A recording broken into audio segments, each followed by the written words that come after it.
Saudara-saudara, kalau tadi kita mendengar penjelasan dari Ibu Miska, beliau mengatakan bahwa orang tua dengan anak kuncinya adalah memiliki memiliki komunikasi yang baik.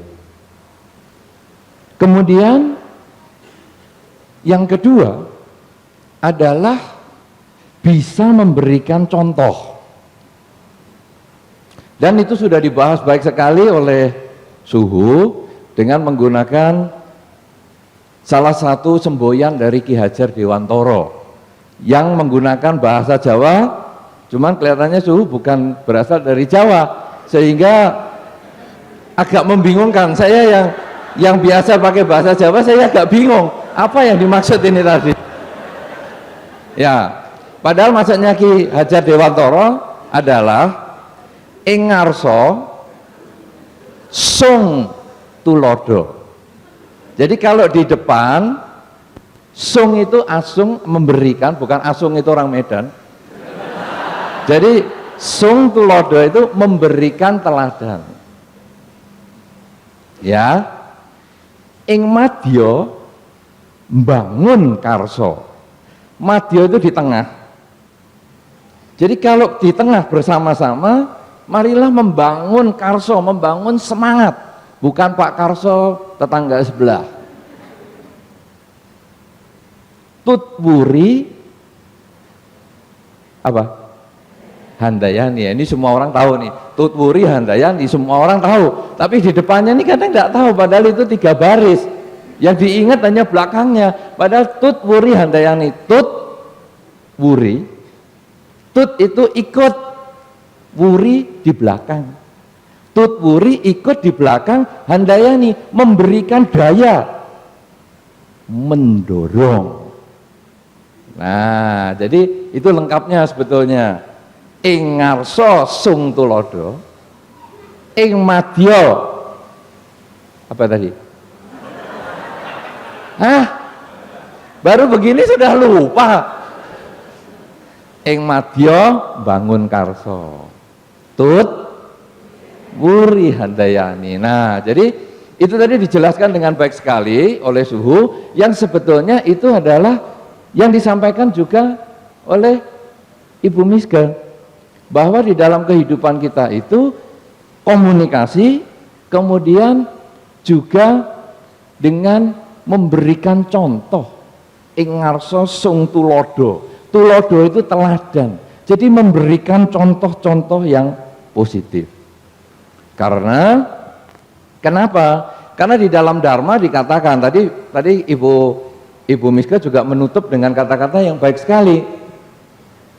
Sebagai anak, jadilah anak yang membanggakan orang tua. Ya, Ibu tadi begitu kan? Ya, kalau saya nggak dengar loh. Anda dengar nggak tadi? Yang mana?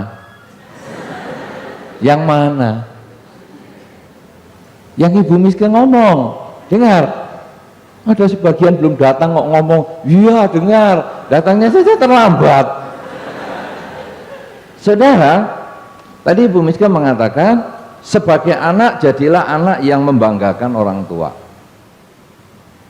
Sebagai orang tua, jadilah orang tua yang membanggakan tetangga. Bukan ya? Apa tadi? Membanggakan anak. Nah, tadi ditutup dengan demikian. Saya yakin maksud membanggakan pasti membanggakan yang positif. Pasti yang positif ya Bu. Ya. Karena kalau yang negatif, wah repot ini. Sebagai anak membanggakan orang tua, sehingga anak nanti satu ketika ditanya, bagaimana anakmu? Kata si orang tua, anakku hebat sekali. Kenapa? Merasakan tempat yang baru. Anakku adalah yang pertama merasakan tempat bangunan baru. Apa itu? Penjara koruptor. Wah, bisa masuk rekor Indonesia ini, bahwa dia adalah penghuni pertama di penjara baru koruptor. Apa itu yang membanggakan? Tentu bukan itu yang dimaksud. juga sebagai orang tua membanggakan anak, tentu maksudnya juga bukan hal yang negatif.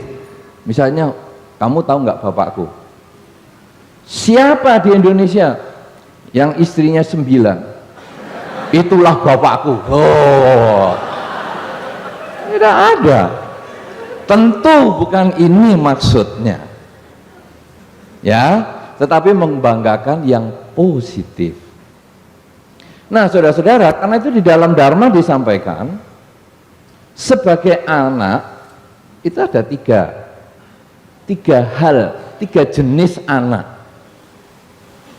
Anak jenis yang pertama, anak yang kurang berbobot dibandingkan orang tuanya. Kurang berbobot ini bukan berarti kurang besar badannya, bukan. Oh, bapakku 200 kilo. Aku sebagai anak karena mini 90 kilo saja. Umur berapa anak? 10 tahun. Wah, 10 tahun 90 kilo. Wah, kalau 1 kilo daging ini 1.500. Daging nggak boleh ya. Daging 5.000. Wah, 90 kilo. Lumayan ini asetnya ini. Bisa untuk beli 1 piano bekas ini. Wah. Luar biasa, saudara. Jadi ada satu jenis anak yang pertama adalah yang lebih rendah kualitasnya daripada orang tua. Jadi dulu orang tuanya apa? Orang tuanya dulu adalah seorang pedagang besar. Atau kalau ada di kampus, tadi siapa ya yang masih kuliah? Coba tunjuk jari. Itu ya lumayan lah, 25%. Anda yang kuliah, lalu siapa yang dulu orang tuanya pernah kuliah? Cuman 1. Wah, berarti Anda bukan jenis yang pertama. Nah, ini hanya satu ini bisa jenis pertama, bisa jenis yang lain. Kalau dulu orang tuanya kuliah, kemudian IPK-nya 3,5, maka anak jenis yang pertama ini anak jenis yang pertama ini kualitasnya lebih rendah. Jadi bapaknya sudah itu IPK-nya 3,5, anaknya itu ya kira-kira 1,5 lah IPK rata-ratanya, IPK-nya itu. Kadang-kadang 1 saja susah. Saya pernah ketemu seorang mahasiswi yang IPK-nya 1 saja tidak ada, 0,9. Saya ngomong, ini kamu kuliah apa jual rokok di sekolah itu? Nah, jadi kalau orang tuanya IPK 3,5, anak jenis pertama ini adalah IPK-nya di bawah orang tua. Anak jenis kedua, mudah-mudahan kalau tadi ada yang nunjuk jari itu bukan jenis yang pertama ini. Anak yang jenis kedua adalah sama kualitasnya dengan orang tua. Jadi kalau hitung IPK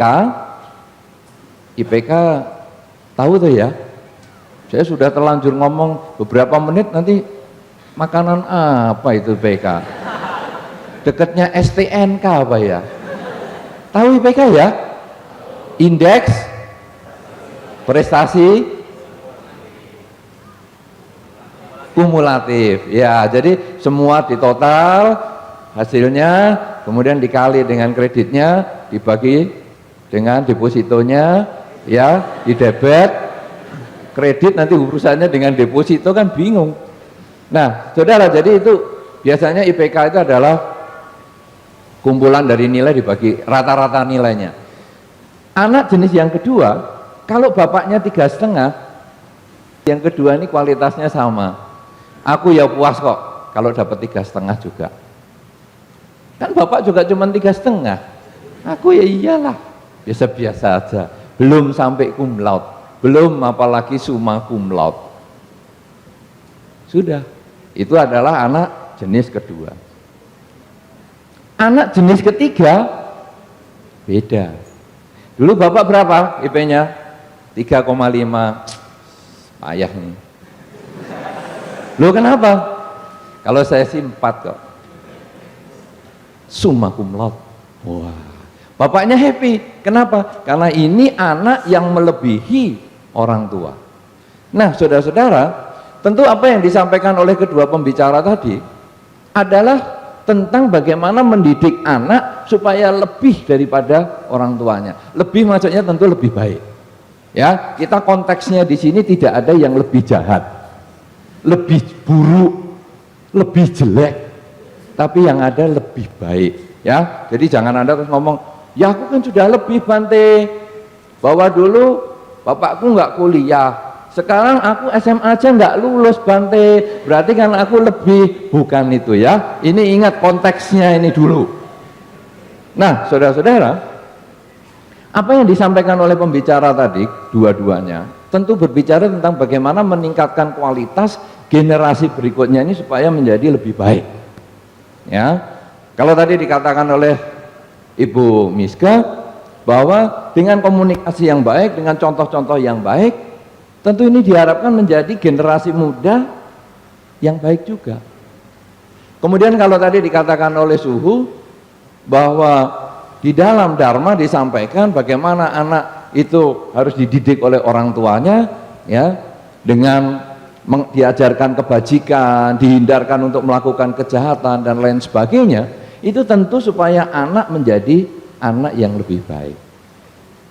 Saudara-saudara, apa yang mau saya sampaikan sekarang di sini tentu tidak mengulang kedua pembicara, karena nanti saya menghilangkan tugas daripada Saudara Wedi sang moderator. Karena ini tugasnya Saudara Wedi nih. Maka saya akan menambahkan sedikit dalam beberapa menit, karena kita maunya diskusi ini yang akan kita lebih tekankan, terutama nanti mungkin problem-problem yang kita hadapi, apakah sebagai anak, sebagai orang tua, karena kita sesungguhnya siapapun juga Anda mesti pernah jadi anak. Percaya? Cocok? Siapapun Anda pasti pernah jadi anak. Setuju? Tapi belum tentu Anda pernah jadi orang tua. Cocok? Siapa tadi yang kuliah? Siapa yang masih kuliah dan jadi orang tua? Ada juga. Wah, ini sudah anak dan bisa menjadi orang tua. Memang seperti itu saudara, karena kita sekarang semua adalah anak, tapi kita belum pernah, atau sebagian ada yang belum menjadi orang tua. Saudara Wedi belum jadi orang tua walaupun sudah tidak kuliah. Suhu Dharmapala dengan saya tidak mau jadi orang tua biologis, maunya menjadi orang tua sosiologis. Apa itu Kak maunya? Maksudnya tidak mau jadi orang tua biologis itu ya punya anak, punya apa, tapi menjadi orang tua sosiologis ya murid-muridnya tadi, ya ibu bapak semualah begitu. Dalam ada satu tempat kemarin waktu ada seminar tentang keluarga, orang mengatakan Bante ini tidak berkeluarga tapi mau cerita tentang keluarga. Saya ngomong maaf ya, saya berkeluarga. Kenapa? Karena saya bukan lahir dari batu. Saya punya orang tua, punya bapak, punya ibu, punya kakak, punya saudara. Itu keluarga saya. Saya berkeluarga, tapi saya tidak berumah tangga. Beda kan? Beda atau sama? Beda. Nah, jadi karena saya berkeluarga, saya mau cerita tentang keharmonisan dalam keluarga. Tapi karena saya tidak berumah tangga, maka saya hanya pengamat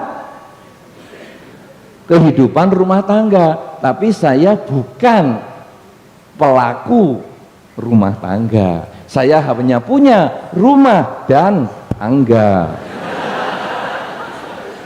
Rumah saya namanya wihara, di wihara ada tangga untuk ganti lampu, kan ya gitu aja. Nah saudara-saudara, Jadi sekarang apa yang harus kita lakukan sekarang?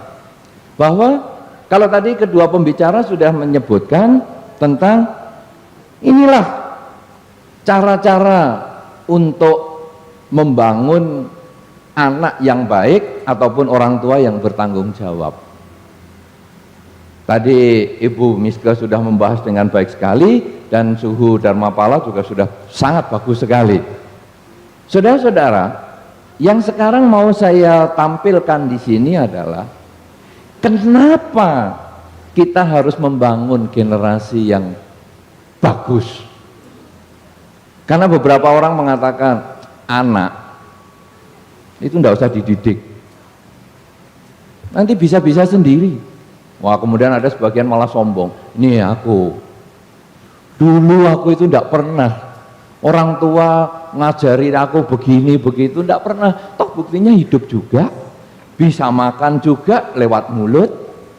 Sebodoh-bodohnya orang makan juga lewat mulut, tidak perlu diajari orang tua, ya kan? Nah, kemudian orang tua nggak usah ngajari aku berpakaian, aku juga sudah bisa. Orang tua nggak usah ngajari aku berbuat baik, ternyata aku juga sudah bisa.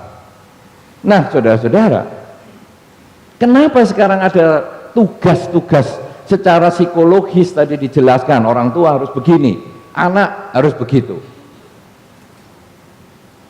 Secara agamis,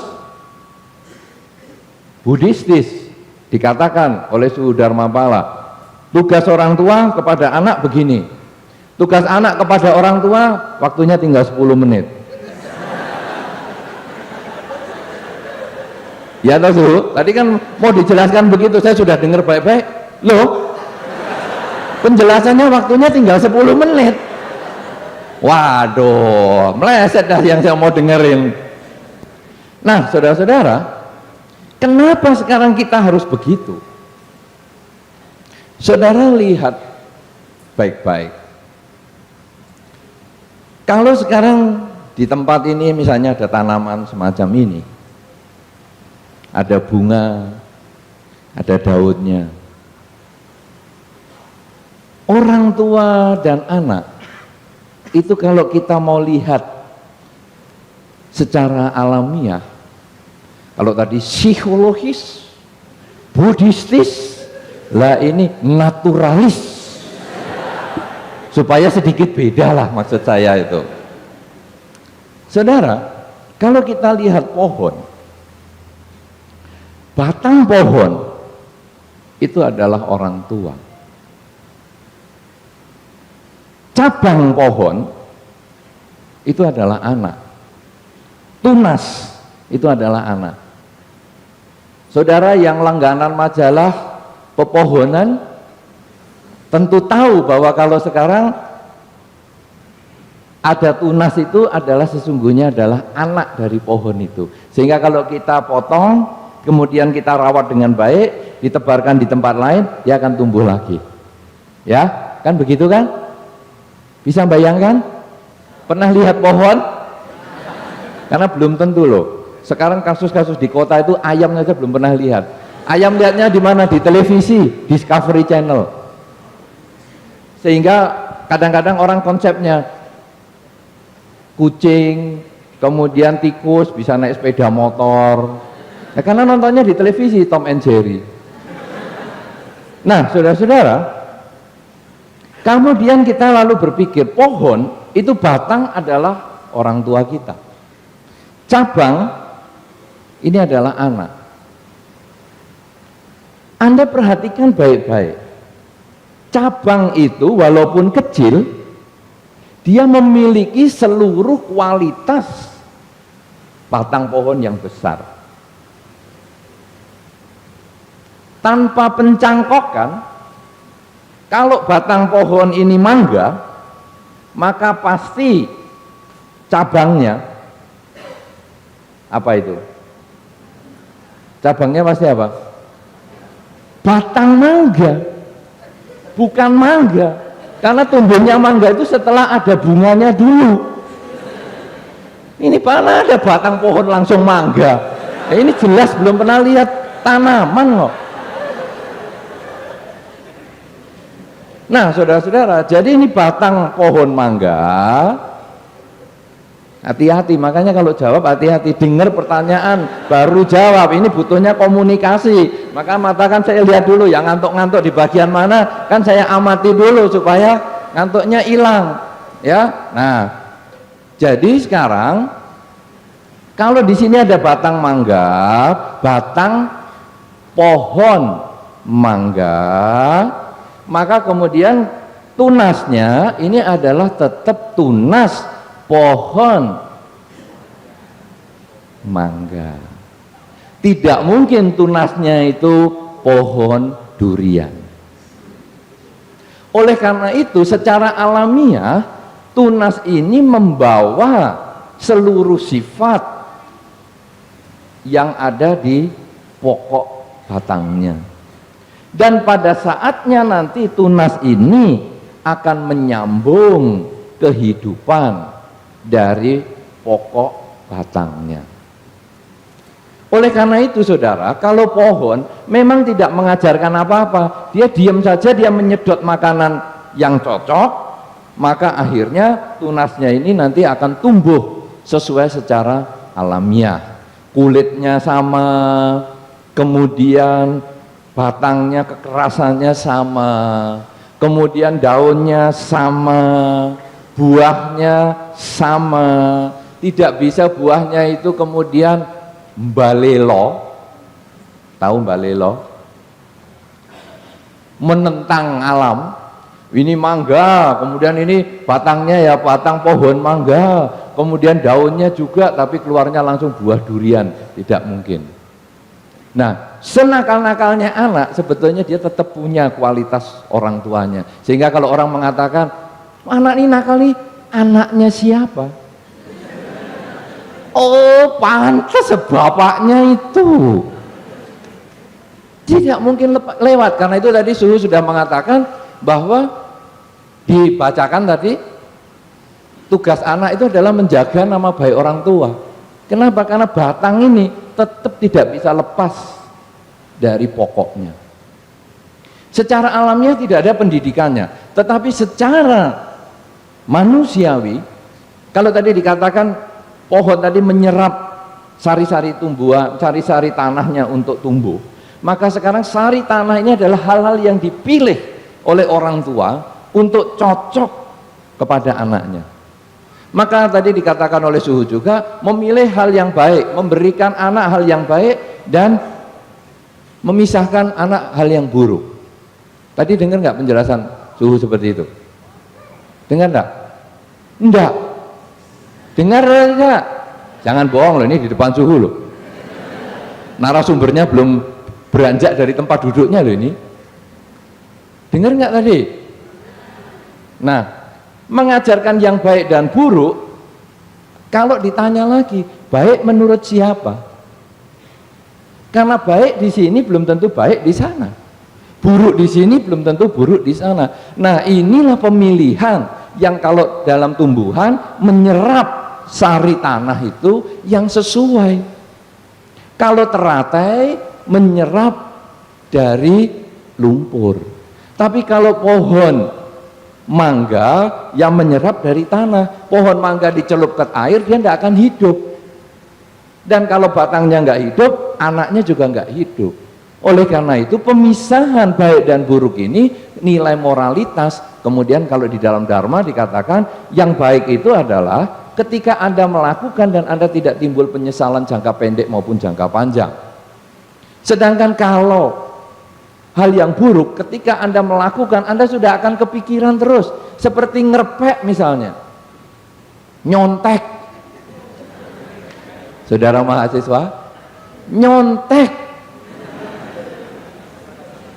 Itu nanti pasti menimbulkan kegelisahan. Kecuali yang sarafnya sudah agak konslet. Karena mau nyontek gini aja mesti noleh kanan, noleh kiri, noleh kanan, noleh kiri, tidak ada yang tahu. Nah, baru keluar, padahal dirinya kan tahu, tapi karena dirinya sudah dianggap bukan manusia juga, akhirnya tidak ada yang tahu. Kalau sudah begitu, ini pasti bukan perbuatan benar. Kenapa? Karena orang tua kita sebagai pokok pohon yang besar sudah memilihkan sari-sari makanannya, sari-sari kemoralannya, sehingga dia bisa memberikan bekal kepada kita. Nak, ini bukan yang baik, ini bukan yang buruk. Ini adalah secara alamiah kita bisa memahami itu. Saudara-saudara, ketika batang pohon yang besar ini ditebang, maka yang kecil juga berpotensi mati, walaupun tidak selalu demikian. Sebaliknya ketika tunas ini dipotong, kadang pohon yang besar ini pun butuh waktu lama untuk bisa menumbuhkan tunas yang baru. Sama dengan manusia, saudara. Ketika orang tua kita disakiti, kadang sebagai anak protes. Anda kalau orang tuanya disakiti, kira-kira protes atau tidak? Disakiti tetangga, diomelin tetangga, tapi Anda mah mengatakan biarin saja, biar rasain tuh orang tuaku, kalau perlu aku tambahin lagi. Saya kira tidak begitu. Kenapa? Karena Anda sebagai anak, Anda adalah bagian dari pohon, pokok pohon yang besar. Tapi sebaliknya ketika Anda sebagai anak, kemudian Anda disakiti, orang tua itu juga akan sedih. Dalam banyak kasus, saudara, karena saya bukan pelaku rumah tangga, beda tuh rumah tangga dengan keluarga tadi ya. Saya bukan pelaku rumah tangga, tetapi saya sering bertemu dengan orang-orang yang sudah berumah tangga.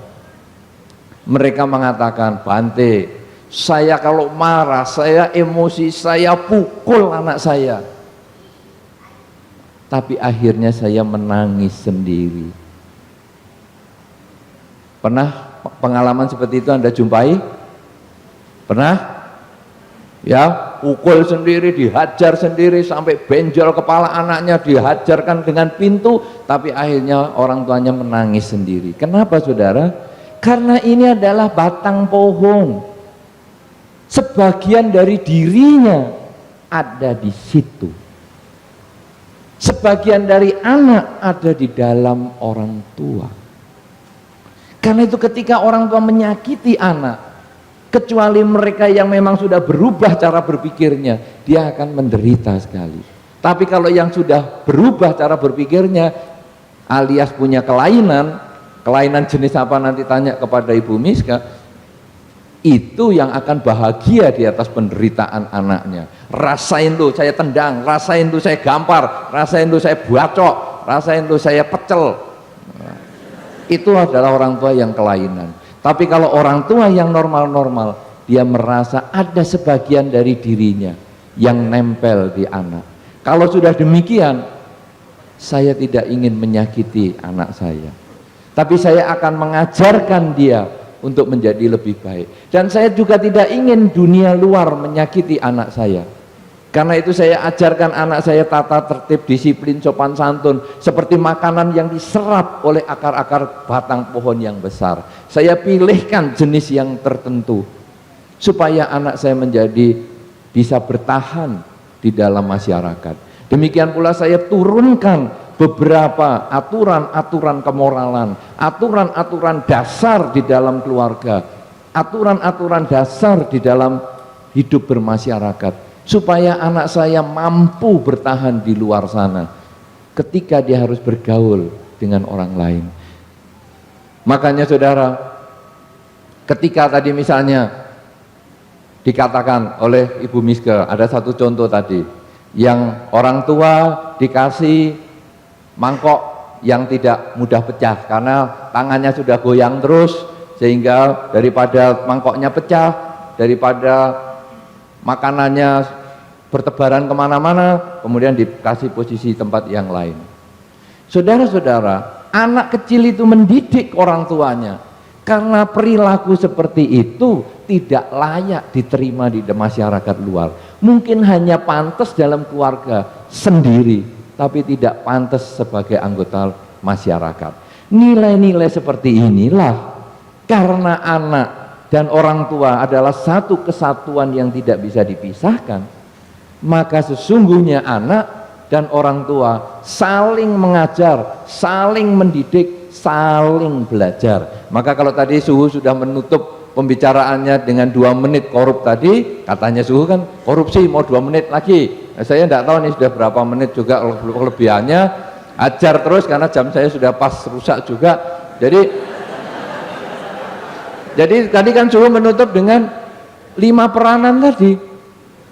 Ya, bisa ada peranan sebagai teman, peranan sebagai kakak, sebagai orang tua, sebagai bos, sebagai pembantu, dan lain sebagainya. Sebetulnya itu adalah sarana untuk mengenalkan nilai-nilai yang ada di dalam masyarakat, kebudayaan tempat mereka bertinggal, supaya kita bisa diterima di dalam masyarakat. Karena dengan demikian, maka kita nanti hidup bermasyarakat itu bisa lebih nyaman. Tidak lagi terjadi ganjelan karena menjadi orang yang aneh. Ya, nah karena itu sebagai orang tua pun Anda harus membuka diri untuk kadang harus belajar dari anak. Apalagi anak-anak yang sudah pada kuliah, apalagi kuliahnya di Tarumanegara yang hebat sekali ini, tentu orang tua harus mulai mendengar, oh anakku ngomong apa ya. Memang dulu anak Anda pernah berada di dalam perut Anda, pernah kecil sehingga muat di perut Anda, tetapi anak Anda itu sekarang sudah dewasa, anak Anda sudah menjadi batang yang besar juga, mungkin sudah ada cabang lagi, mungkin sudah ada ranting lagi, dan mungkin anak Anda itu juga sudah berkembang, sudah mempunyai buah juga yang lain lagi. Kalau sudah demikian saudara, sudah layaknya juga orang tua membuka diri untuk belajar dari anaknya. Tapi sebaliknya anak juga selalu terbuka untuk mendapat kritikan dari orang tua, belajar dari orang tua, karena apa saja yang disampaikan orang tua sebetulnya adalah karena dasarnya cinta kasih, karena merasa satu kesatuan sebagai satu batang pohon dan juga cabangnya. Inilah yang mungkin saya perlu sampaikan sebagai dasar kenapa kita perlu komunikasi, kenapa kita perlu teladan, percontohan, kenapa kita perlu membagi tugas anak dan tugas orang tua, karena kita dengan orang tua sesungguhnya tidak bisa dipisahkan. Ada nilai-nilai yang kita harus pelajari dari orang tua, tapi juga ada peningkatan kualitas diri di dalam masyarakat. Kalau masyarakat kita dan masyarakat di tempat-tempat lain itu ada peningkatan kualitas diri, saling mau terbuka, orang tua dengan anak saling memberi dan saling meminta atau saling belajar, maka terbentuklah satu negara yang masyarakatnya terbuka wawasannya untuk saling belajar. Kalau negara kita ini bisa menjadi percontohan sebagai negara yang terbuka untuk belajar maupun mengajar, saling belajar, maka kita akan hidup di dunia yang penuh dengan negara-negara berisi mereka yang mau belajar mengajar di dalam spiritual, di dalam pengembangan kualitas diri, dan akhirnya terbentuklah kehidupan dunia sebagai masyarakat global yang tenang, nyaman, damai, kemanapun pergi kita aman, hidup pun bahagia di dalam